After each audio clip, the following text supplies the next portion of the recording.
প্রিয় দর্শক, নিউজ 24 এর বিশেষ আলোচনা জনতন্ত্র গণতন্ত্র আপনাদের প্রত্যেককে স্বাগত জানাচ্ছি। আমি রুবায়েত ফেরদৌস।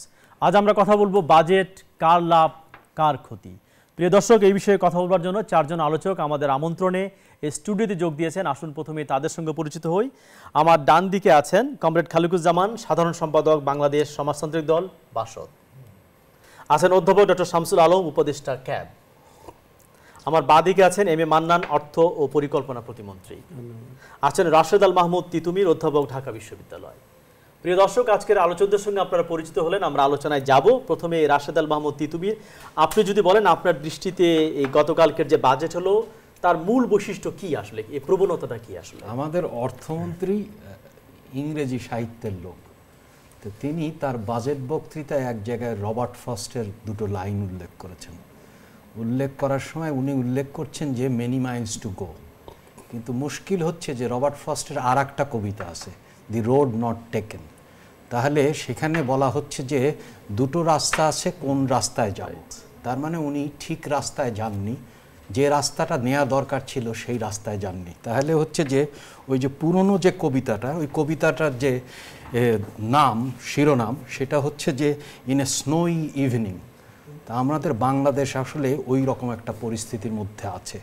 সেখানে হচ্ছে যে আপনি আমি, ওনারা আরও ভালো বলবেন, বিশেষ করে যে ভোক্তা অধিকার পরিষদের যিনি আছেন, মূল্যস্ফীতি দিন দিন বেড়ে যাচ্ছে। দ্বিতীয় হচ্ছে যে গত 2 দশকে সবচেয়ে কম আপনার কর্মসংস্থান তৈরি হয়েছে। তৃতীয় হচ্ছে যে আমাদের যে কোনো সময়ের তুলনায় সবচেয়ে কম রপ্তানির প্রবৃদ্ধি ঘটেছে। অর্থাৎ হচ্ছে যে প্রকৃত খাত, কৃষি বা শিল্প খাতে প্রবৃদ্ধি কমেছে।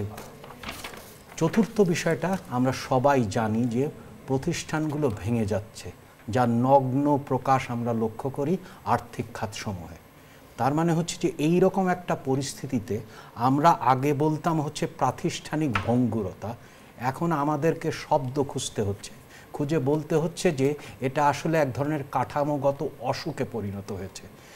কারণ বিশেষ করে প্রতিষ্ঠানগুলো ভেঙে যাওয়া, বিশেষ করে আপনি লক্ষ্য করেছেন আর্থিক খাতে যে অশৃঙ্খল অবস্থা তৈরি হয়েছে, সেটি আগে সরকারি খাতের ব্যাংকগুলোর মধ্যে সীমাবদ্ধ ছিল, এখন সেটা ব্যক্তি খাতের ব্যাংকগুলোর মধ্যেও কন্টাগুয়াস, মানে আবার সেই ধরনের সংক্রমিত হচ্ছে। এবং সেটা সংক্রমিত না, সেটা একটা বড় রকমের, এখনকার যেমন চিকনগুনিয়া রোগ দেখছেন না, সেই রকম রোগে আক্রান্ত আমরা। তো এই রকম একটা পরিস্থিতিতে আমরা আছি। তাহলে এই যে 5টা রোগ আমরা বললাম, যেটা অর্থমন্ত্রী ভালো করে জানেন, কারণ হচ্ছে যে সরকারি যে পরিসংখ্যান, প্রত্যেকটাই আমরা বলছি সরকারি পরিসংখ্যানের ভিত্তিতে। কিন্তু উনি রবার্ট ফ্রস্টকে যদি ফলো করতেন, বলতেন যে ওই রাস্তা না যে এই রাস্তায় চলি, কিন্তু সেটা উনি শিরোনাম করেননি। জি, আপনার কাছে আবারও আমি আসবো। অধ্যাপক ডক্টর শামসুল আলম, আপনি কীভাবে দেখছেন, বিশেষ করে নিম্নবিত্ত মধ্যবিত্ত মানুষের উপর বাজেটের প্রভাবটা কেমন হবে? কালকে যখন বাজেট বক্তৃতা হয় তখনই কিন্তু গ্যাসের দাম বাড়ানো হয়েছে এবং কিন্তু অলরেডি জিনিসের দাম বাড়া শুরু করেছে, আমরা দেখলাম টেলিভিশনে। এবং 15% ভ্যাটের কারণে কিন্তু বিদ্যুতের দামও বাড়বে। কাজে নিত্য প্রয়োজনীয় জিনিসের দাম বাড়বে এবং হচ্ছে জীবনযাত্রা চাপে পড়বে কিনা মধ্যবিত্ত এবং নিম্ন মধ্যবিত্ত। যে বিষয়টি অধ্যাপক তিতুমির প্রথমেই বলেছেন, মূল্যস্ফীতি বাড়াবে। মূল্যস্ফীতি বাড়াবে মানেই হচ্ছে ক্রয় ক্ষমতা কমাবে, এর সব প্রক্রিয়ায়। এখন আসেন, আমি সাধারণ ভোক্তাদের জায়গা থেকে যে বিষয়টি দেখতে পাচ্ছি, প্রথমে আসি যে আপনার কর্মসংস্থানের কথা উনি বলেছেন, কমেছে। সরকারি জায়গা থেকে বলা হচ্ছে সরকারি খাতে কর্মসংস্থান বেড়েছে। তারপরে আমি যে বিষয়টি বলতে চাই যে আমরা কি ধরনের সক্ষম জনসম্পদ তৈরি করতে পারছি। সরকারি খাতে যে জনসম্পদ বাড়ানো হয়েছে, কর্মসংস্থান করা হয়েছে, সেগুলো সব নিম্নমানের। সেখানে কোনো কম্পিটিশন ছিল না, পদ বেচা কিনা হয়েছে, এই পদ স্যাংশন হয়েছে, এই পদে অর্থ বরাদ্দ হয়েছে, এই পদে যে লোক নেওয়া হয়েছে এটা নিলামে তোলা হয়েছে। নিলামে তোলার ক্ষেত্রে প্রতিযোগিতা হয়েছে। উনি মাস্টার ছিলেন, আমিও মাস্টার। স্কুল, কলেজ, বিশ্ববিদ্যালয় সব জায়গাতে আপনি দেখেন স্থানীয় নেতাকর্মীদের সঙ্গে এটার একটা নেগোসিয়েশন হয়েছে। কোন ভাইস চ্যান্সেলর কতটা নিয়োগ দিতে পারবে, স্থানীয় নেতাকর্মীদের ক্যান্ডিডেটকে সেটা আগেই চুক্তিবদ্ধ হয়ে যায়। কন্ট্রাক্টররা কে কার টাকা পাবে, কোন কাজটা কাকে দেওয়া হবে, কারা কোন ভাইস চ্যান্সেলর নিয়োগ করবে, এসব ভাইস চ্যান্সেলর নিয়োগের একটা ক্রাইটেরিয়া হয়ে গেছে, আর কোনো ক্রাইটেরিয়া নেই।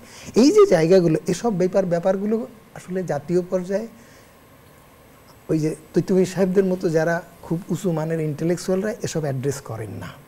ওনারা নিশ্চয়ই আসবে পরের পর্বে বলা হবে, এসব অ্যাড্রেস করেন না। সমালোচক যেটা বলছে যে এই বাজেট বক্তৃতায় আপনি যেটা বলেন যে গভর্নেন্স কিংবা সুশাসন নিয়ে কথা নেই, এখন দুর্নীতি নিয়ে, কোনো কথা নেই, জবাবদিহি নিয়ে কোনো কিছু নিয়ে কথা কথা নেই, কোনো জায়গায় কোনো কথা নেই, শুধু কথার মোড়কে কথার ছন্দে ছন্দায়িত হয়েছে সব।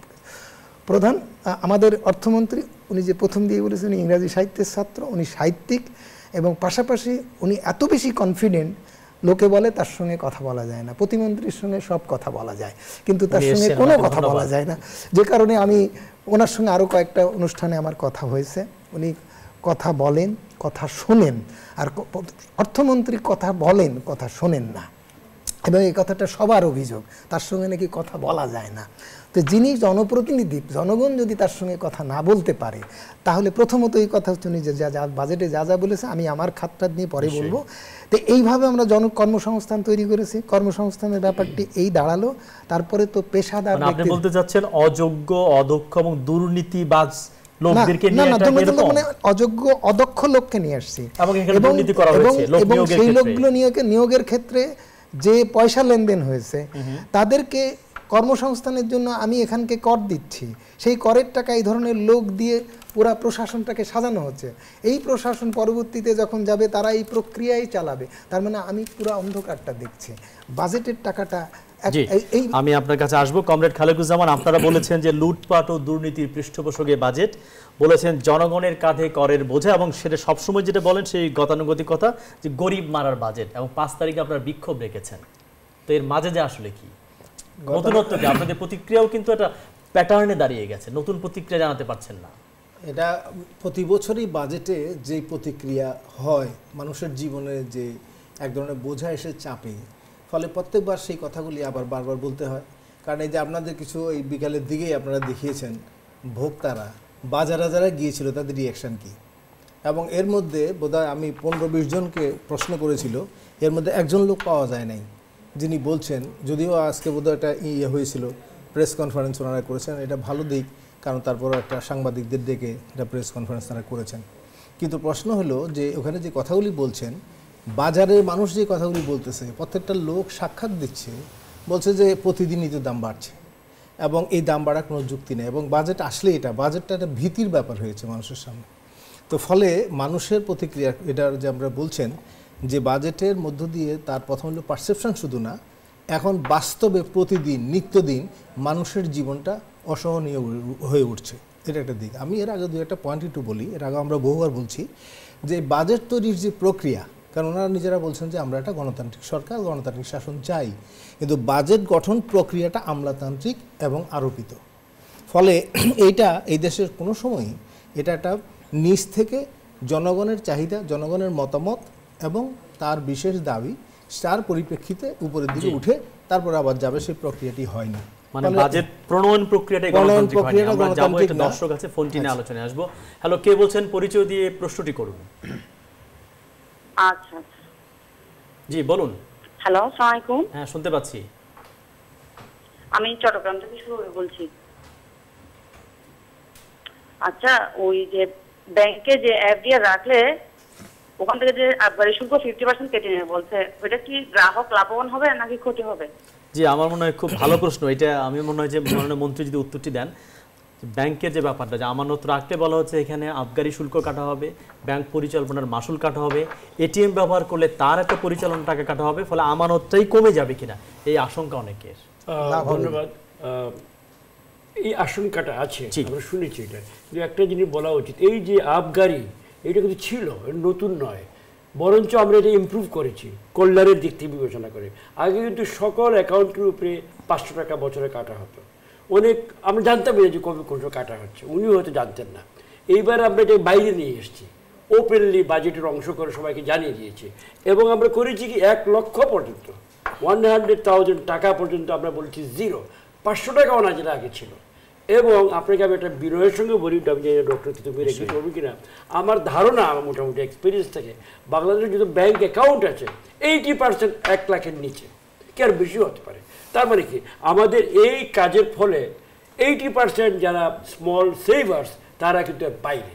যে মুহূর্তে আপনার 1 লাখ টাকা হবে সেই মুহূর্তে আপনি ওই 800 টাকা, 500 জন এফডিআর এর প্রশ্ন করেছে সে, এফডিআর যদি থাকে, এফডিআর এর উপরে তো আগেই এফডিআর এর আয়ের উপরে একটা ছিল, যে কি বলে একটা কাটা হতো একটা অংশ, সেটাকে আরো বাড়তি কাটা হবে কিনা? না না, সেটা সেই জায়গায় আছে। আমরা এবার শুধু আমরা শুধু অ্যাকাউন্টে, আমরা যে কারেন্ট অ্যাকাউন্ট বা সেভিংস অ্যাকাউন্ট যেগুলো ব্যাংকে মেনটেন করি, ওখানকার ব্যালেন্সের উপরে একটা সার্ভিস চার্জ বা যেটাকে বলুন আবগারি। তো একজন অ্যানালিস্ট আহসান এস মনসুর তিনি বলেছেন এটা হচ্ছে দিনে দুপুরে ডাকাতি, এই শব্দটা ব্যবহার করেছেন। শক্ত মনে হয়েছে, আমাকে শক্ত মনে হচ্ছে।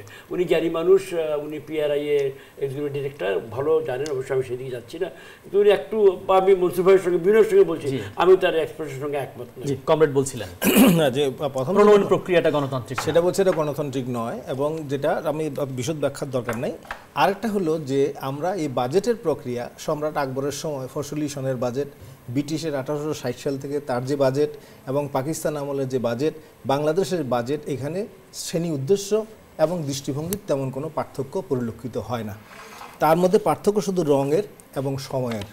ফলে এখানে যে জিনিসটা আসছে সেটা হলো যে একদল তার সাম্রাজ্য বিস্তার করতে চেয়েছিলেন, একজন ডান্ডি তৈরি করেছিলেন, আরেকজন 22 পরিবার সৃষ্টি করেছেন, আর বাংলাদেশের বাজেটের মধ্য দিয়ে 1.25 লক্ষ কোটিপতি তৈরি হয়েছে। এখন এটা গেল একটা। আরেকটা দিক হলো যে একজন দর্শক যে কথাটা বললেন, এখানে অনেক বড় প্রশ্নের মীমাংসা না করে বাজেটটা করা হয়েছে। আমাদের অর্থমন্ত্রী বললেন যে দেশে এখন পুকুর চুরি হচ্ছে না, সাগর চুরি হচ্ছে। আমাদের রাষ্ট্রপতি বললেন যে 1 বছরের দুর্নীতিতে 2টা পদ্মা সেতু করা যায়। আমাদের আগের সাধারণ সম্পাদক আওয়ামী লীগ বলছেন যে খাই এবং শুরু হয়েছে সারা দেশে, এটা বন্ধ করা দরকার। এবং তারপরে যেটা বলছেন যে বর্তমান ক্ষমতা, সাধারণ সম্পাদক বলছেন যে ক্ষমতা না থাকলে কিন্তু টাকা পয়সা নিয়ে পালাইতে হবে। এই যে পরিস্থিতি, এবং তার সঙ্গে ভোটের আগে হলফনামায় 37 লক্ষ টাকা মালিক 3700 কোটি টাকার মালিক হয়ে যায়, এবং সেখানে একটা ইউনিয়ন পরিষদের নির্বাচনে 20 লক্ষ 50 লক্ষ টাকা খরচ হয়, এবং সেই জায়গায় এসে উন্নয়নের নামে, মেগা প্রকল্পের নামে মেগা দুর্নীতির অসংখ্য রেকর্ড থাকার পরে এই পরিস্থিতি কি পরিবর্তিত হয়েছে? যদি পরিবর্তিত না হয় তাহলে এই বিশাল বাজেটের এই টাকা কি পানিতে যাবে না? সাগর চুরি বহাল থাকবে, দুর্নীতি 2 পদ্মা সেতুর সমান দুর্নীতি বছরে হবে, এবং সেখানে 6.5 লক্ষ কোটি টাকা, আপনার বাজেট হচ্ছে 4 লক্ষ কোটি টাকার, ওরা জিএফআই গ্লোবাল ফিনান্সিয়াল ইন্টিগ্রিটি তারা বলছে 6 লক্ষ কোটি টাকার উপরে বিদেশে পাচার হয়েছে। 6 লক্ষ কোটি টাকা যদি বিদেশে, পার্লামেন্টে আলোচনা হয়েছে, 6 লক্ষ কোটি টাকা বিদেশে চলে গেল, তার কোনো খবর আপনি দিলেন না, আপনি 4 লক্ষ কোটি টাকা বাজেট করছেন। ব্যাংকের কথাটা ভালো বলছেন উনি, যে একদল ওই যে ডাকাতির কথা বলছেন, ডাকাতি একরকম আমাদের যে সাধারণ ডাকাতি হয়তো তিনি বলেছেন এই আমানতের সুদ কাটা মানে এক ধরনের ডাকাতি, ওইটা একটা বলছেন যে 1 লাখ টাকা রাখলে 3 মাস পরে গিয়ে দেবে 99,000 টাকা হয়ে যায়। 1 লাখের উপরে যদি থাকে, বেশি টাকা তো নাই, একজন লোকের 1 লাখ টাকা আছে, সে যদি রাখে 3 মাস পরে গিয়ে তো 1000 টাকা তার নাই। অর্থমন্ত্রী বলছে যার ব্যাংকে খরচের পরে 1 লাখ টাকা থাকে সে মোটামুটি এটা বলছি ব্যাংকের গরিব মানুষ না। এর ব্যাখ্যাটা কি বলবেন? এর আগে বলি যে ব্যাংকের প্রশ্নটা যেটা আসছে 1 লক্ষ কোটি টাকার উপরে খেলাপি যেটা অবলোপন করেছেন, আসলে মানে দৃষ্টির বাইরে নিয়ে যাচ্ছেন সেগুলি। আর একটা হলো ব্যাংক থেকে হাজার হাজার কোটি টাকা লুট হবে, আর মানুষের ট্যাক্সের টাকা আপনি সেটা পূরণ করবেন, এটা কোনো নৈতিকতা হইতে পারে না। জি, আমি আপনার কাছে আসবো। মাননীয় মন্ত্রী তিনজনের কথা শুনেছেন, ওনার বক্তব্য খালেদা জিয়ার বক্তব্যের সঙ্গে কিছুটা মিল আছে। খালেদা জিয়া বলেছেন যে লুট করার জন্য এই বাজেট দেওয়া হয়েছে, তিনি বলেছেন বোগাস বাজেট, এবং মির্জা ফখরুল বলেছেন যে অনির্বাচিত সরকার মানুষকে করের চক্রে আটকে ফেলেছে। একটু যদি আপনার বক্তব্য। ধন্যবাদ। আমি প্রথমে শামসুল আলম সাহেবের কথা শুরু করছি। উনি আনএমপ্লয়মেন্টের উপর জোর দিয়েছেন, যে আমরা এই বাজেটের ফলে গত কয়েক বছরে যিনি বলতে চাচ্ছেন যে আনএমপ্লয়ের সংখ্যা বাড়ছে, আমি তাকে বিরোধের সঙ্গে বলতে চাই এইটার একটা অন্য দিকও আছে। আনএমপ্লয়মেন্ট কেন বেড়েছে? ইতিমধ্যে কিন্তু অনেক গ্র্যাজুয়েটস, শিক্ষিত বেকার বেশি কিন্তু বাংলাদেশে এই মুহূর্তে, এবং এটা আমরাও অজান্তে ভালো করতে গিয়ে আমাদেরও একটা কন্ট্রিবিউশন আছে, কারণ শিক্ষাকে আমরা এত জোর দিয়েছি। গত 8 বছরে আমাদের সময়ে হাজার হাজার নতুন ছেলে মেয়ে আইএ বিএ সাধারণ গতানুগতিক পথে পার হয়ে বেড়েছে।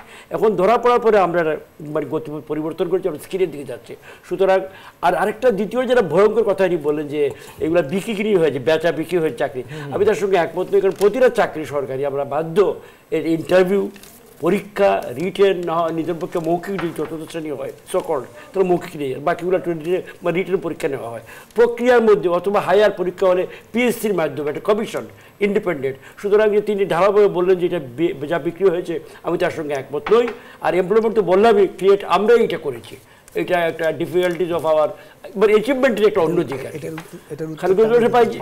যে কথাটা বললেন, উনি তো চুরি ডাকাতি দুর্নীতির উপর জোর দিয়েছেন। অনেকগুলা অন্তত পিকচারেস্ক এক্সপ্রেশন এখানে আছে, পুকুর থেকে সাগর ইত্যাদি ইত্যাদি, আমাদের এখানে মোটামুটি আমরা এগুলো দেখি পেপার ইত্যাদিতে।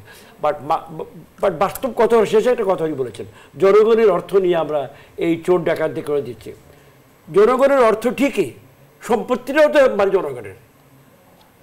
গরুর মালিক কিন্তু জনগণ। গরুর অসুখ হয়েছে, সে গৃহস্থ থেকে তার চিকিৎসা করবে না যতক্ষণ তার সম্ভব, যদি গরু বাঁচার সম্ভাবনা থাকে। আমরা মনে করছি বাঁচার সম্ভাবনা আছে, এখনও সময় আছে। দীর্ঘদিনে 50 বছরে যে অ্যাসেট গড়ে তুলেছে এই প্রতিষ্ঠানগুলো, যে সেবা তারা দিয়ে যাচ্ছে আমাদের নির্দেশে, জনগণের কল্যাণে, হাওরে বাওরে গ্রামে গঞ্জে যেখানে নর্মাল ব্যাংকাররা লাভের খুঁজে যাবে না, সেখানে আমাদের কৃষি ব্যাংক, সোনালী, রূপালিয়া আমাদের নির্দেশে গিয়ে ছোটোখাটো কাজ সরকারের পক্ষে করে যা না হলে আমাদের বিধবা ভাতা, পঙ্গু ভাতা ইত্যাদি দেওয়া যেত না। তারও একটা সামাজিক মূল্য আছে, আমরা তাদেরকে সেই মূল্য দিতে চাই। সুতরাং তারা যদি বিপদে পড়ে থাকে বিকজ অফ চুরি ডাকাতি যার জন্যই হোক, সেটা অন্য ব্যাপার, ক্রিমিনাল অফেন্স, সেটা আমরা ইনকোয়ারির মাধ্যমে দেখছি, বিচারও করবো। হয়তো বিচারের গতিটা আপনার কাছে ভালো মনে হচ্ছে না, স্লো মনে হচ্ছে, বাট বিচারের বিচার প্রক্রিয়া তোমার যেতে হবে না। কিন্তু বলা হচ্ছে মানে বাজেট বক্তৃতায় এই ধরনের গভর্নেন্স, দুর্নীতি, স্বচ্ছতা, জবাবদিহিতার কিছু বক্তব্য থাকলে ভালো হতো, এটা অনেকে দাবি করছেন, সেটা ছিল না, মিসিং বলছেন। ছড়িয়া ছিটিয়ে আছে কথাবার্তার মধ্যে, হয়তো সরাসরি আমরা বরাদ্দ দিচ্ছি, বড় বড় করছি, যে দুর্নীতি যে কমাতে হবে, নাহলে বরাদ্দ কোনো মানে থাকবে না, সেই প্রশ্ন উনি করেছেন। এইভাবে মোটা দাগে এক জায়গায় অবকাঠামো খাতে সবচেয়ে বড় বাজেট দেওয়া হয়েছে, কিন্তু কাজে দুর্নীতিও কিন্তু ওইখানে সবচেয়ে বেশি। বড় হলে যে বড় দুর্নীতি হবে তার নয়, তো সম্ভাবনাটা বেশি, আমি স্বীকার করি, কিন্তু কাজটাও তো বড়, আমরা তার বড় কাজ করবো না।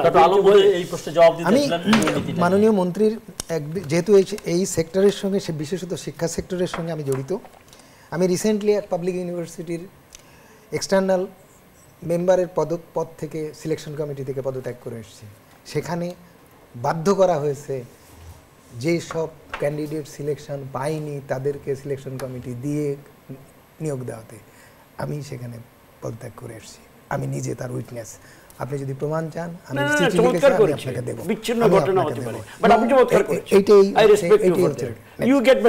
এইবার আসেন যে কিছুদিন আগে একটা বিশ্ববিদ্যালয়ের শীর্ষ পর্যায়ের প্রশাসনিক পদের একটা ইন্টারভিউ বোর্ডে হচ্ছে, সেখানে আমার একজন সহকর্মী এক্সটার্নাল মেম্বার ছিলেন।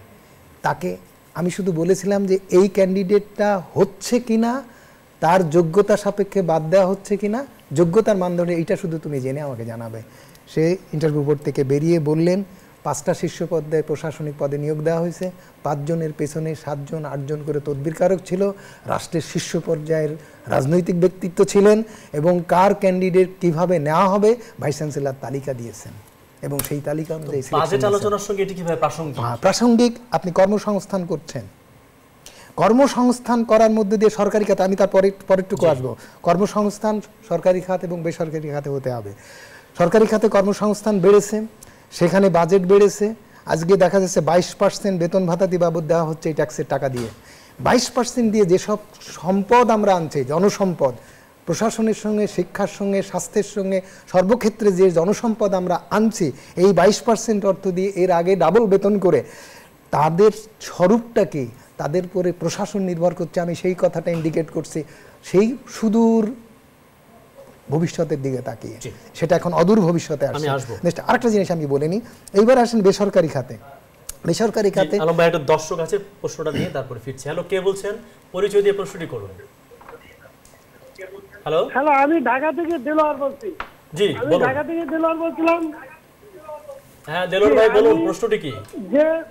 যে আমি একটা প্রাইভেট জব করে, ধরেন আমি একটা প্রাইভেট জব করে 2 লক্ষ টাকা ব্যাংকে রাখলাম, মাসে আগে পাইতাম বিএনপি সরকার আমলে পাইতাম 1000 টাকা করে, আওয়ামী লীগ সরকার কমাইতে কমাইতে আনছে 700 টাকা। 700 টাকা এই 700 টাকা পাইতাম, তাই এখন আমার আমার 18 টাকা কিন্তু 1,000 টাকা করে প্রতি মাসে কাটবে সরকার বছরে, তাহলে আমি কিভাবে চলবো? দেলোয়ার ভাই অনেক ধন্যবাদ। আপনার প্রশ্নটা আমরা এর আগে উত্তর করেছি। তিতুমির ভাই কিছু বলবেন? এটা কিন্তু বড় একটা সবার মধ্যে ভয় যে আমার ব্যাংকে টাকা আসলে আমরা খুব মানে এক ধরনের ব্যাপার আমরা যেটা করছি সেটা হচ্ছে যে পাশের বিষয় নিয়ে আলোচনা করছি, মৌল বিষয় নিয়ে আলোচনা করছি না। সেটি হচ্ছে যে আপনার মূল সমস্যা বাংলাদেশের সামনে যদি সাধারণ মানুষের আলোকে চিন্তা করেন তাহলে তার জীবনযাত্রার ব্যয় বেড়ে যাচ্ছে কিন্তু প্রকৃত মজুরি বাড়ছে না। এটা হচ্ছে 1 নম্বর বিষয়। দ্বিতীয় হচ্ছে যে কাজ তৈরি হচ্ছে না, এটা হচ্ছে দ্বিতীয় বিষয়। তৃতীয় হচ্ছে যে তার সক্ষমতা তৈরি করার জন্য, অর্থাৎ হচ্ছে যে তার শিক্ষা স্বাস্থ্য বাবদ দক্ষিণ এশিয়ায় সবচেয়ে কম বাজেট বরাদ্দ আছে আনুপাতিক হারে বাংলাদেশে। এবং চতুর্থত যে বিষয়টা বিভিন্নভাবে সবাই উল্লেখ করার চেষ্টা করেছেন সেটি হচ্ছে যে রাজনৈতিক সুবিধাবাদ দ্বারা বাংলাদেশের যে প্রতিষ্ঠানগুলো ভেঙে যাচ্ছে, রাজনীতি তৈরি জাত, এটা কিন্তু কোনো ম্যানেজারিয়াল ইস্যু না, এটা একেবারেই রাজনৈতিক সিদ্ধান্ত। কিছু উদাহরণ পাই তাহলে বুঝতে সুবিধা হবে। আমি আসছি। তাহলে প্রথমে হচ্ছে যে আপনার দেখেন হচ্ছে যে আমরা খুব উল্লসিত যে আমাদের প্রবৃদ্ধি হয়েছে, কিন্তু আপনি যদি 2010-11 থেকে সরকারি হিসেবে যে হিসেব নিয়ে অনেক রকমের প্রশ্ন থাকাটাই স্বাভাবিক এবং থাকার যথেষ্ট কারণও মন্ত্রণালয় তৈরি করেছে, সেটি হচ্ছে যে 2010-11 থেকে যদি আপনি চিন্তা করেন 2014-15 এর মধ্যে আমাদের লেবার ফোর্স সার্ভে অর্থাৎ শ্রমশক্তির জরিপগুলো পাওয়া যায়। এবং তার সাথে যদি আপনি চিন্তা করেন হচ্ছে যে সার্বিক মূল্যসূচক কনজিউমার প্রাইস ইন্ডেক্স, তাহলে দেখবেন হচ্ছে যে 2010-11 সালে ব্যক্তি যে বেতন পেত এখন 2014-15 সালে 7.89% কম বেতন পাচ্ছে। তাহলে বেতন অর্থাৎ প্রকৃত মজুরি কমছে, অন্যদিকে জিনিসের দাম আবার কোনটা? চাল, ডাল, মাছ, মাংস, অর্থাৎ হচ্ছে যে অধিকাংশ মানুষ বিশেষ করে নিম্ন পর্যায়ের আয়ের লোক যা নির্দিষ্ট আয়ের মানুষের তাদের যে আরেকটি প্রশ্ন আছে নিয়ে আমরা আলোচনায় ফিরছি। হ্যালো, পরিচয় দিয়ে আপনার প্রশ্নটি করুন। হ্যালো দর্শক, বলুন। সাধারণ কবির বেগমগঞ্জ নোয়াখালী থেকে। আমার প্রশ্ন এক্সাইজ মিনিস্টার ফর ফাইন্যান্স সাহেবের কাছে। জি, গত 47 বছর সরকারগুলোর মধ্যে 3 জন অর্থমন্ত্রী ছাড়া, number 1 doctor Mirza Nurul Huda, number 2 M Saiduzzaman, number 3 doctor Wahiduddin Mahmud, এই 3 জন জনগণের স্বার্থকে ফার্স্ট প্রায়োরিটি দিত। এটা অন্যান্য সরকারগুলো দিচ্ছে কিনা? আর একটা প্রশ্ন হচ্ছে এই সব সরকারগুলো যারা দেশের টাকা বিদেশে পাচার করে তাদের মতামতকে গুরুত্ব দেয়, তাদের দিক থেকে বাজেটের ডিএফএ তৈরি হয়, ডিএফএ ড্রাফট ফর অ্যাপ্রুভাল। জি আপা, অনেক ধন্যবাদ। আমার প্রশ্নটা আমরা বুঝতে পেরেছি যে বিদেশে যারা টাকা পাচার করা হচ্ছে তাদের স্বার্থে এই বাজেটটা হচ্ছে কিনা। আচ্ছা, কি আমাকে বলবেন? না, আমি যেটা আলোচনাটা শেষ করে নিই। তাহলে বড় জিনিস হচ্ছে যে আমাদের শ্রমের ব্যাপারে যেটা আমরা লক্ষ্য করছি সেটি হচ্ছে যে দুটো সমস্যা আমরা লক্ষ্য করছি। একটি হচ্ছে যে প্রকৃত মজুরি কমে গেছে, অন্যদিকে কর্মসংস্থান তৈরি হয়নি। মাননীয় প্রতিমন্ত্রী মহোদয় একটা কথা উল্লেখ করেছেন, এটাকে হচ্ছে যে নেগেটিভলি পজিটিভ নেওয়ার একটা কায়দা উনি তৈরি করেছেন। এটা রাজনৈতিক কৌশল হিসাবে অবশ্যই চমৎকারিত্বের দাবিদার, কিন্তু ফলপ্রসূ না। কারণ হচ্ছে যে বিষয়টাকে যদি আপনি ভেঙে ফেলেন তাহলে হচ্ছে যে বাংলাদেশের আমরা প্রতি মুহূর্তে দাবি করি যে আমরা একটা ডেমোগ্রাফিক ডিভিডেন্ড পাবো, অর্থাৎ হচ্ছে জনমিতিক লাভ। সেইটা যদি আপনি কর্মক্ষম জনসংখ্যা সবচেয়ে বেশি এবং এই সময়ে সবচেয়ে বেশি থাকবে, এবং আমাদের গবেষণা, আমার কয়েকটা গবেষণার মতে এটা 20 বছর পর্যন্ত আর বহাল থাকবে। তাহলে সেইখানে যদি দেখেন 15 থেকে 29 বছরের মানুষের সংখ্যা এখন হচ্ছে যে আপনার 40% মানুষ না আছে কোনো শিক্ষা প্রতিষ্ঠানে, না আছে কোনো কাজে, এবং না আছে কোনো প্রশিক্ষণে। এটা খুব ভয়ঙ্কর, এবং দক্ষিণ এশিয়ায় সবচেয়ে বেশি মাত্রায় বেকার আছে। আমাদের আরও হচ্ছে যে কর্মসংস্থানের বিষয়ে ভয়ঙ্কর তথ্য, সেগুলো হচ্ছে যে আমাদের ফর্মাল সেক্টরে এমপ্লয়মেন্ট খুবই কম হচ্ছে। অধিকাংশ আপনার কর্মসংস্থান হচ্ছে অপ্রাতিষ্ঠানিক খাতে, তার মানে সেখানে কর্মের কোনো অধিকার নেই। তাহলে আপনার একদিকে হচ্ছে যে তাহলে আপনার দুটো সমস্যা দেখা দিচ্ছে। একটা হচ্ছে যে প্রকৃত মজুরি হ্রাস পাচ্ছে, কর্মসংস্থান তৈরি হচ্ছে না।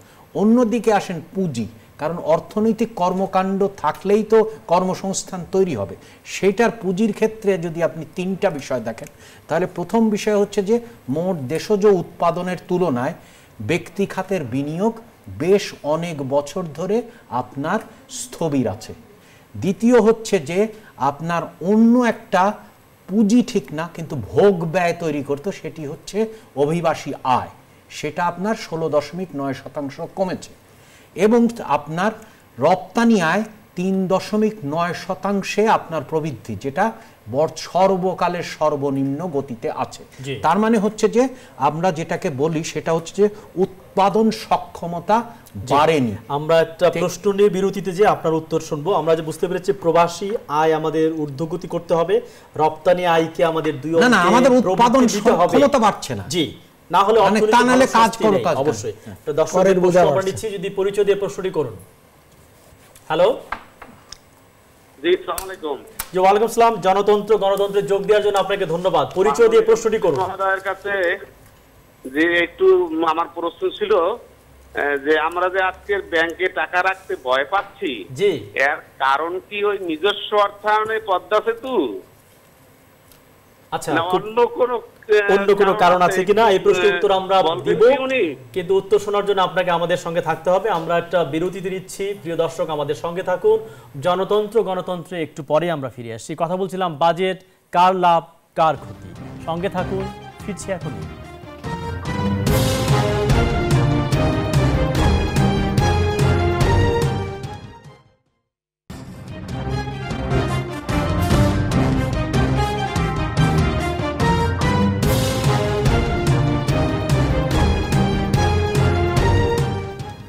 প্রিয় দর্শক, নিউজ 24 আরেকবার স্বাগত। কথা বলছিলাম জনতন্ত্র গণতন্ত্রে বাজেট, কার লাভ কার ক্ষতি নিয়ে। বিরতির আগে খানিকটা কথা আমরা বলেছি, বিরতির পরে কমরেড খালিকুজ্জামান যদি বলেন, যে বলা হচ্ছে যে সাধারণ প্রান্তিক মানুষদের উপরে বাজেটের প্রভাবটা কি হবে, এটা ওনারা বলছেন।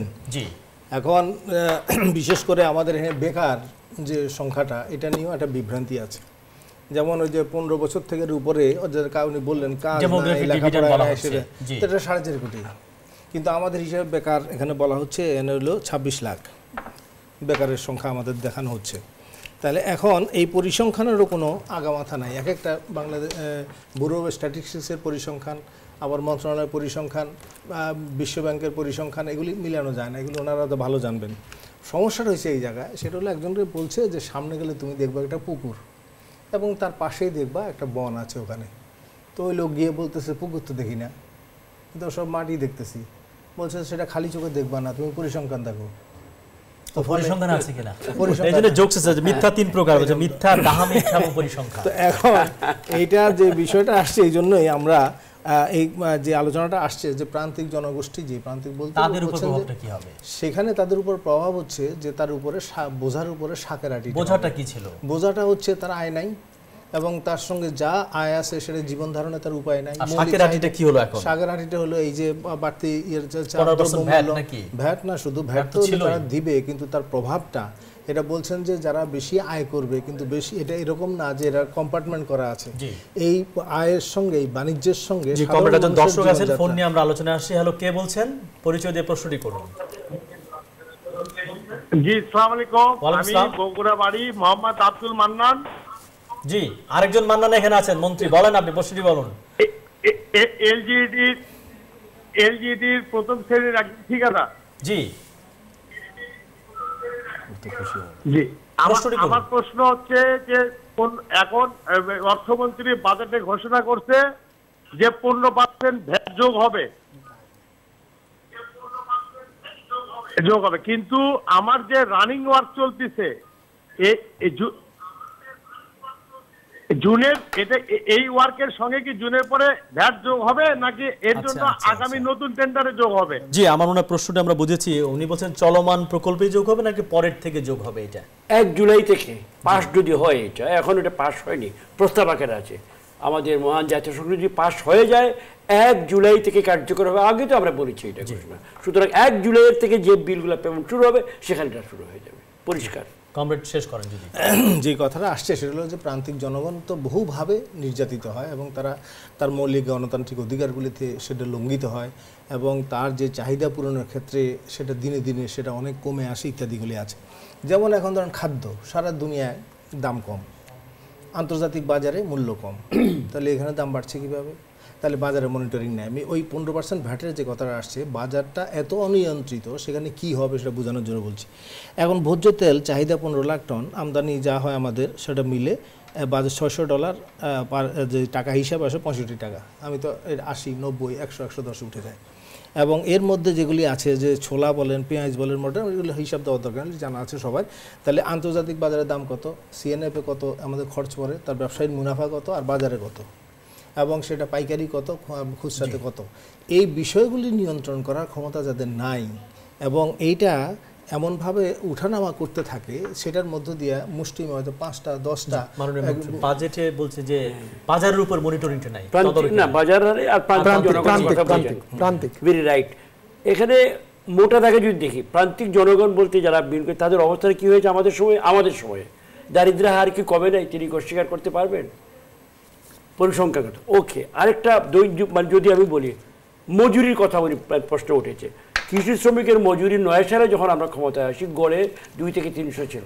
এখন সেই জায়গায় গ্রামে যান, কালকে আপনি 400-500 টাকার নিচে কোনো দৈনিক মজুরি পাবেন না।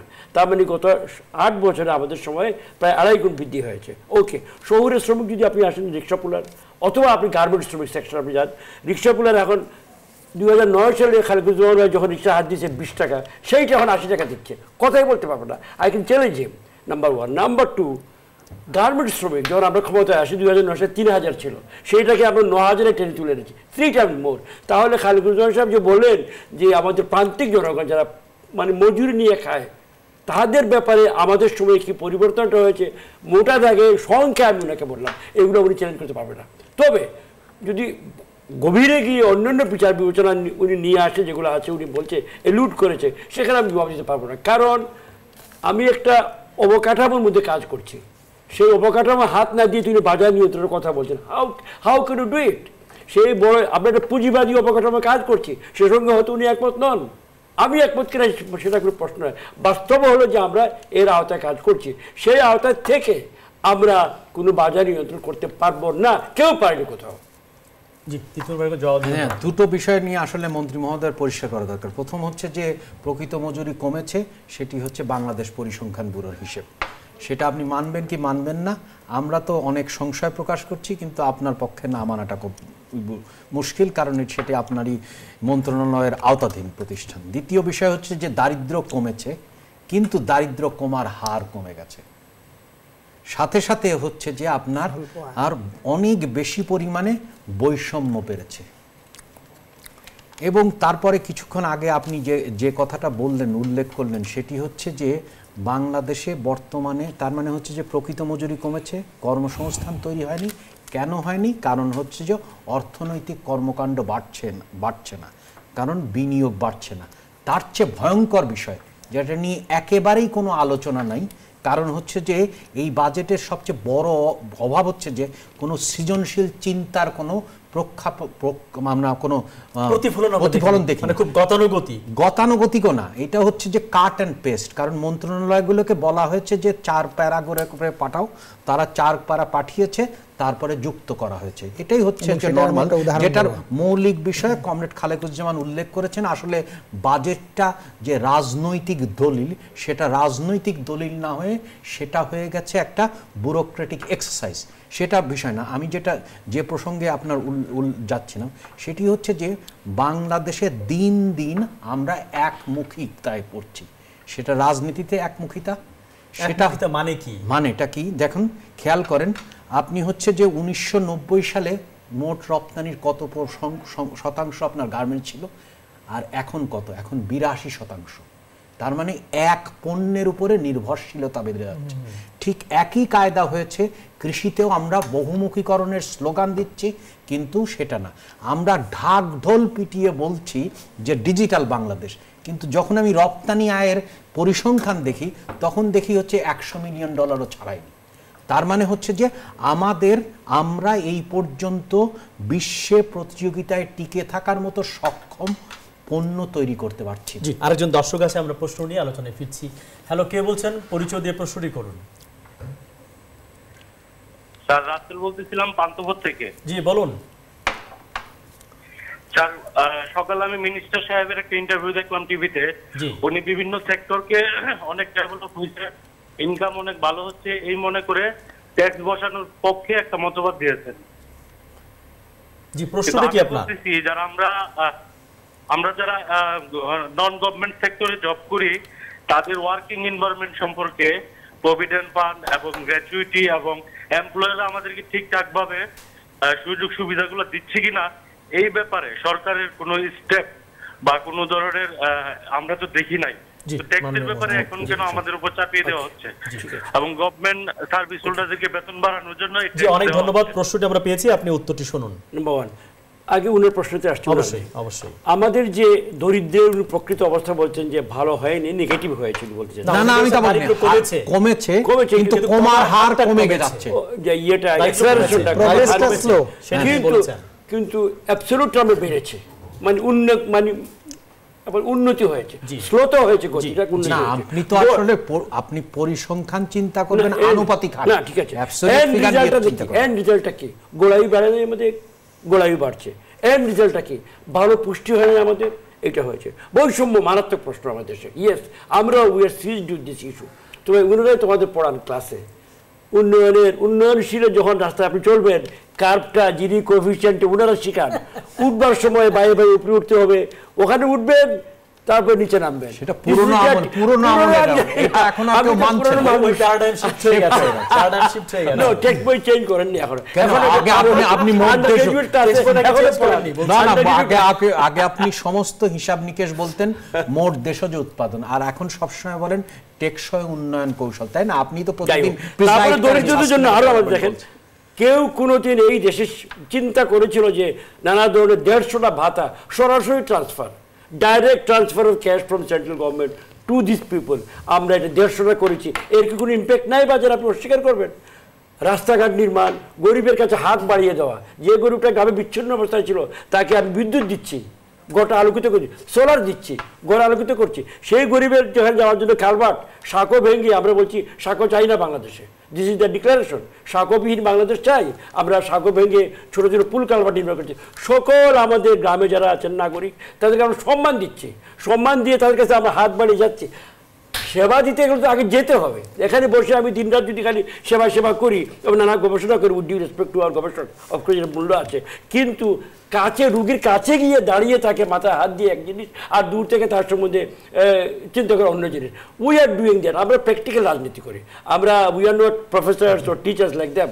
আমরা জনগণের কাছে থাকি এবং আমরা দেখে মাঠে শিখে যখন যেটা প্রয়োগ করা সেভাবে আমরা করছি আমাদের মতে। তবে হ্যাঁ, ওদের কাছে আমরা শিখি, এই যে কথাগুলো বলছেন আমরা পিক আপ করি এবং এটা আমাদের চিন্তায় আমরা প্রবেশ করি। একটা যে বলা হচ্ছে যে ভ্যাট এবং ভোট, এই দুটোকে সমন্বয়ের চেষ্টা করা হয়েছে এবং ভালো মতো করা যায়নি, সেইটা কত ভালো মতো করা মনে হয়? আমি ঠিক কথাটা ভালো করে বুঝি। ভ্যাট আর ভোটের কি সমন্বয়টা হলো এখানে?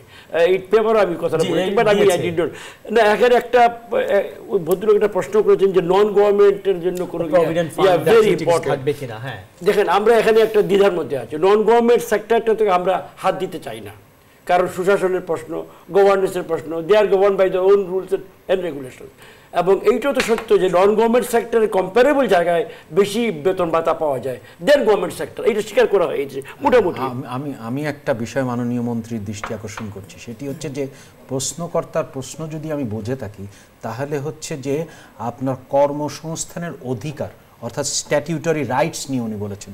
যেমন হচ্ছে যে আমাদের মতো যারা আপনার হচ্ছে যে জনবিশ্ববিদ্যালয়ে কাজ করি, তারা হচ্ছে যে পেনশন পাবে, কিন্তু অন্যরা পাবে না। তাহলে বাংলাদেশের কি সব মানুষের পেনশন পাওয়ার অধিকার নাই?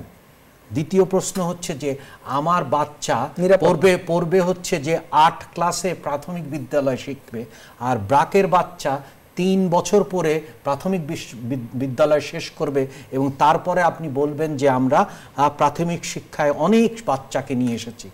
আপনি চাইল্ড বেনিফিট পাওয়ার যোগ্যতা নেই। তার মানে হচ্ছে যে আপনার সাথে যে আমরা তর্ক করছি, এই তর্কটা করছি আপনি কি আসলে মুক্তিযুদ্ধের সরকার আছেন কিনা? আমি মনে করি নাই। কেন নাই? কারণ হচ্ছে যে মুক্তিযুদ্ধের সরকার হতে হলে আপনাকে 3টা বিষয় নিশ্চিত করতে হবে। একটা হচ্ছে যে সমতা, কারণ ইকুয়ালিটি। দ্বিতীয় হচ্ছে যে আপনার সামাজিক ন্যায় বিচার অর্থাৎ সোশ্যাল জাস্টিস। তৃতীয় হচ্ছে মানবিক মর্যাদা। আমরা যতগুলো পরিসংখ্যান দেখলাম কল্যাণমূলক রাষ্ট্রের কাছে আমরা নাই। পরিচয় দিয়ে প্রশ্নটি করুন। হ্যালো দর্শক, প্রশ্নটি করুন। আর দুই একটা অসমতা বলে ওনার কাছে যাব। জি, আমি জামান বলছি ঢাকা থেকে। জি, আমরা আমার প্রশ্ন হচ্ছে যে প্রতি বছর আমরা দেখি বাজেট ঘোষণার পূর্বে বিভিন্ন নিত্য পণ্যের দাম বেড়ে যায়, এর কারণ কি? সরকার কি বাজার নিয়ন্ত্রণে রাখতে পারছে না? জি, এই প্রশ্নটি আবার করেছে যে বাজার ঘোষণার পরে আসলে জিনিসের দামগুলো বেড়ে যায়। না, এখনো আমরা সেই ধরনের কোনো মুক্ত বাজার মানে কিন্তু সবকিছু ছেড়ে দেওয়া না, কিন্তু আজকে বাজার থেকে বরঞ্চ আমি নিউজে 2000 কাছ থেকে শুনেছি যে এইরকম কোনো জিনিসের প্রতি আসছে না, এরকম কোনো একটা ব্যাপার। আচ্ছা, এর আগে দুটো প্রশ্ন, পেনশনের একটা বেসরকারি, উনি বোধহয় জানেন না ইউনিভার্সাল পেনশনের জন্য আমরা উই আর অলরেডি ওয়ার্কিং। প্রথমবারের মতো বাংলাদেশের যে একটা ছোট, না সেটা আমরা স্বাগত জানাবো, কিন্তু বাজেট বক্তৃতায় নাই তো। না, আজকে বোধহয় এটা প্রেস কনফারেন্সে বলেছে। আমি জানি আমাদের এটা গ্রুপে মানুষকে তো শুনতে চায়, আমাদের আমরা চাচ্ছি, কিন্তু এবং আমরা শুরু করেছি এই যে বিভিন্ন ভাতা দিয়ে, ইটস এ কাইন্ড অফ এ কি বলবো, পেনশন বলতে পারেন অন্য সেন্সে। পেনশন ক্লাসিক সেন্সে আপনি কন্ট্রিবিউট করবেন, সারা জীবন কাজ করবেন, কিছু কিছু জমা দিবেন, যেমন ব্রিটেনে আছে, জার্মানিতে আছে। আমরা ওইদিকে যাচ্ছি, কিন্তু আপাতত আমরা সরাসরি কেন্দ্রীয় বাজেট থেকে টাকা ট্রান্সফার করে আমরা একটা পেনশনের জন্য আমরা কাজ করছি। বেসরকারি খাতকে আপনার কাছে যাব, আপনি যদি বলেন যে বিদ্যুৎ গ্যাসের দামের প্রভাব কি হবে জনজীবনে। এক মিনিট সময় নিয়ে, হ্যাঁ 1 মিনিট সময় নিয়ে আমি ওটাতে যাচ্ছি। আপনি যে কথা বললেন 22% এবং পেনশন দিয়ে 10% দিয়ে রাজস্বের 30% সরকারি কর্মচারীদের বেতন ভাতা দিয়ে এই বাজেটে চলে যাচ্ছে, এবং এখানে কর্মচারী সংখ্যা আছে হচ্ছে 20 লক্ষের বেশি না, কম বেশি। আর বেসরকারি খাতে যারা বলছেন কথা, সেখানে 5.5 কোটি আছে। বেসরকারি খাতে বিনিয়োগ স্থবির হয়ে গেছে, সেটা অধ্যাপক তিতুমির বলেছেন, এবং সেই জায়গাটা বিনিয়োগ বৃদ্ধি হচ্ছে না, প্রবৃদ্ধি নেই। তাদের 4 বছরে আপনি যদি এখানে যারা চাকরি করতেছে বা অন্য জায়গায় বেসরকারি খাতে চাকরি করতেছেন, তাদের তো পে স্কেল রিভাইজ হওয়া তো দূরের কথা, তাদের আপনার বেতনের ইনক্রিমেন্ট পর্যন্ত নেই। তাহলে এই ব্যাপক সংখ্যক জনসাধারণকে উপেক্ষিত করে সরকারি চাকরিজীবীদেরকে যে আপনি নিরাপত্তা দিচ্ছেন, সুরক্ষা দিচ্ছেন, এর থেকে বড় অসমতা আর কি হতে পারে? এটাকে বজায় রেখে আমি শেষ করি। বেসরকারি খাতে টেলিকম সেক্টরে বেতন কত, ব্যাংক সেক্টরে আপনি আপনার মাননীয় মন্ত্রী মহোদয়, আপনি প্রথম জিনিস হচ্ছে যে আমাদের কথা হচ্ছে যে স্ট্যাটিউটরি রাইটস, সেইটার ব্যাপারে, এবং বাংলাদেশের ইতিহাসে সর্বপ্রথম 1 নম্বর ব্যয় বরাদ্দ খাত হচ্ছে ভোগ বরাদ্দ, অর্থাৎ বেতন খাত এই বছরের বাজেটের 1 নম্বর বরাদ্দ খাত। দ্বিতীয় প্রশ্ন হচ্ছে যে যেটা মৌলিক প্রশ্ন, সেটি হচ্ছে যে আপনি যদি বিল গেটসকে বাংলাদেশে আমরা যদি নাগরিকত্ব দেই, তাহলে তো গড় আয় বেড়ে যাবে, তাই না? তাহলে আপনি কি অধিকাংশ মানুষের সরকার, না হচ্ছে যে কম মানুষের সরকার? কিন্তু প্রশ্ন আরেকটা জায়গা বলে আমি শেষ করব, সেটা হচ্ছে যে বাংলাদেশে বাজার অর্থনীতি বলে কিছু নাই। যেটা আছে হচ্ছে যে কতকগুলো লোক বাজার তৈরি করছে, কিরকম? সেটা হচ্ছে যে রেন্টাল বা কুইক রেন্টাল মার্কেটে তারা বলছে যে আমরা আছি, সো আমাদেরকে এত টাকা দিতে হবে। আপনি যে টেলিভিশন দেখেন, সেখানে সে যে বলছে যে আমরা একটা বক্স তৈরি করেছি, আমাকে এত টাকা দিতে হবে। তার মানে আপনি যদি বিদেশ থেকে ফোন করেন, তারা এসে বলবে যে বাজার। তার মানে হচ্ছে যে এটা পুঁজিবাদের সাথে আপনি বড় রকমের বিতর্ক দেখেছেন। আমি তা দেখি না, আমি দেখি হচ্ছে যে এখানে একটা একচেটিয়া তন্ত্র চলছে, যেটা রাজনীতিতেও চলছে, একই সাথে এখন আপনি আসেন যে অসমতার ব্যাপারে, আপনি মাস্টার, আমিও মাস্টার।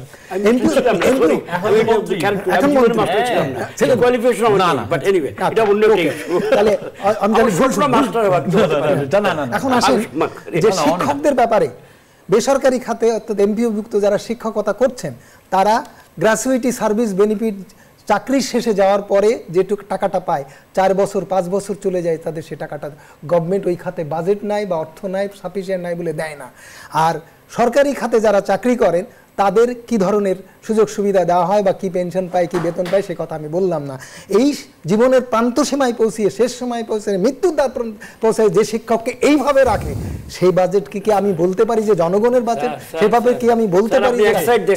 এই টিচাররা এমপিভুক্ত কারা করেছে? আমরা করেছি। প্রাইমারি শিক্ষকদেরকে কে সরকার না, আপনি চেষ্টা করবেন, রাজনীতিবিদরা করবে। আপনি যদি বললেন যে এদেরকে আমরা সাফিসিয়েন্ট পেনশন দিচ্ছি না ইত্যাদি, পেনশনটা দেন আপনি যাওয়ার সময়। আমরা we have started a long journey. আমরা এবার আমি শেষ করি, আচ্ছা ঠিক আছে, আপনি তারপরে আসেন, তাহলে সুবিধা হবে যে গোটাটা আপনি। সময় নেই তো, আপনি তো আসল কথা বলছেন না। বিদ্যুতের আপনাকে বারবার প্রশ্ন করছি বিদ্যুৎ এবং গ্যাসের আচ্ছা, দামের বিদ্যুতের ব্যাপারে গ্যাসের ক্ষেত্রে সরকার যে পয়সাটা নেয়, মানে আমরা গ্যাসের যে দাম দিই তার 81% সরকার নিয়ে চলে যায়। তারপরেও অর্থমন্ত্রী আবারও হুমকি দিয়েছেন যে উনি গ্যাসের দাম বাড়াবেন, বাড়িয়ে আবার 81% নিয়ে যাবেন। এইটা কি কোনো বিচার হলো? এটা কি কোনো ন্যায্যতা হলো? এইটাই কি বাজেটের উদ্দেশ্য হলো যে আমি বাজেট এই সব টাকা এইভাবে খরচ করব, যে বর্ণনা দিয়ে আসলাম এইভাবে এই খাত থেকে তুলে নেব এবং আমরা বারবার দেবো? বিদ্যুতের ব্যাপারে এবার আসি। আপনার অর্থমন্ত্রী তার বক্তৃতায় বললেন যে আমি 44টা পাওয়ার প্ল্যান্ট তৈরি করব, প্ল্যানিংয়ে আছে আমার 18 সাল পর্যন্ত, তারপরে আমার কুইক রেন্টাল আমার আর ফেজ আউট করে দেবো, তার জন্য আমার ভর্তুকি বাড়ছে। এই যে ভর্তুকি বাড়ার কথা উনি স্বীকার করলেন, আমি ওনাকে ধন্যবাদ দিই। এইবার আসেন 44টা বিদ্যুৎ কেন্দ্র, মানে ছোট ছোট 100 মেগাওয়াটের উপরে, এগুলো সব পিকিং পাওয়ার প্ল্যান্ট, এগুলো 1-2 ঘন্টা চলবে। তার মানে এগুলো তৈরি করে আপনি ব্যবসা দেবেন, এবং এই ব্যবসা দেওয়ার কথাটা যে বলে দেবেন, আমি ধারণা করছি যে অর্থমন্ত্রী ভেতরেরটা বোঝেননি। উনি যে কথা বলেন কাট অ্যান্ড পেস্ট করেছেন, মন্ত্রণালয়তে আসছেন। যদি বুঝতেন তাহলে উনি নিজেই এগ্রি। আমাদের অনুষ্ঠান প্রায় শেষ, আমরা একটা প্রশ্ন নিয়ে শেষ করব। যে প্রিয় দর্শক, আপনি প্রশ্নটি করুন, আমরা মন্ত্রী থেকে আলোচনা শুনে প্রশ্ন শেষ করব। আসসালামু আলাইকুম। ওয়ালাইকুম আসসালাম। আসসালামু আলাইকুম। ওয়ালাইকুম আসসালাম, প্রশ্নটি করুন। আমি ফেনী থেকে সিরাজ বলতেছি। সিরাজ ভাই বলেন। বাংলাদেশ সরকার স্বাধীনতার পরে বঙ্গবন্ধু শেখ মুজিবুর রহমান 2টি কমিশন করে গেছেন, একটি হে কমিশন, একটি ওয়াজাস কমিশন। কিন্তু পরবর্তী বর্তমান সরকারে আইসা অনেক কমিশনে করেছেন, কিন্তু হে কমিশনের যে বেতন স্কেল বারবার আগে ঘোষণা হয়, কিন্তু মজুরি কমিশনের বেতন স্কেলটা এই পর্যন্ত ঘোষণা হচ্ছে না। তো আমরা তো একই বাজারের দ্রব্য মূল্য খাচ্ছি, তো ওরা ওই সুবিধাটা পাচ্ছে, আমরা পাচ্ছি না। এবং কি সরকার 20% ঘোষণা করেছিল তার আগে, ওইটাও সে কমিশনরা পাইছে, কিন্তু আমরা মজুরি কমিশনে। জি সিরাজ ভাই অনেক ধন্যবাদ। আমার মাননীয় মন্ত্রী আপনার প্রশ্নটি বুঝেছেন। জি আপনাকে দিয়ে শেষ করব এই উত্তরটি নিয়ে।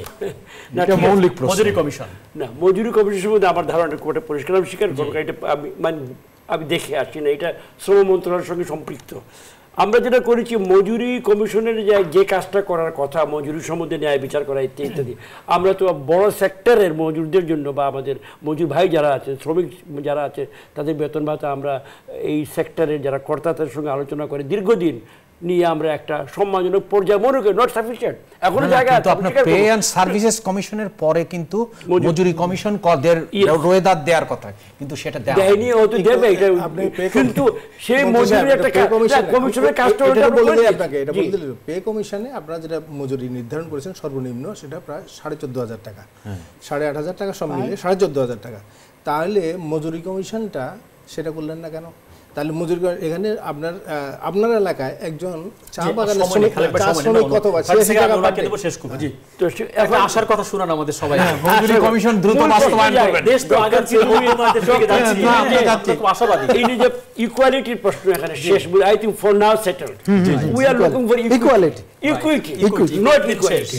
আমরা এই পর্যায়ে ইতিহাসে এই পর্যায়ে ইকুয়ালিটি পারবো না। Let me be clear body equity, ন্যায্যতা, সেই ন্যায্যতা বোধ হয় আমরা মোটামুটি কাটছেন গিয়ে আছে এখানে সেখানে। অনেক ধন্যবাদ চারজনকে আসবার জন্য, কথা বলবার জন্য। প্রিয় দর্শক, আপনাদেরকে ধন্যবাদ আমাদের সঙ্গে থাকবার জন্য। আমরা আপনার নিরাপদে থাকুন, ভালো থাকুন এবং নিউজ 24 এর সঙ্গেই থাকুন।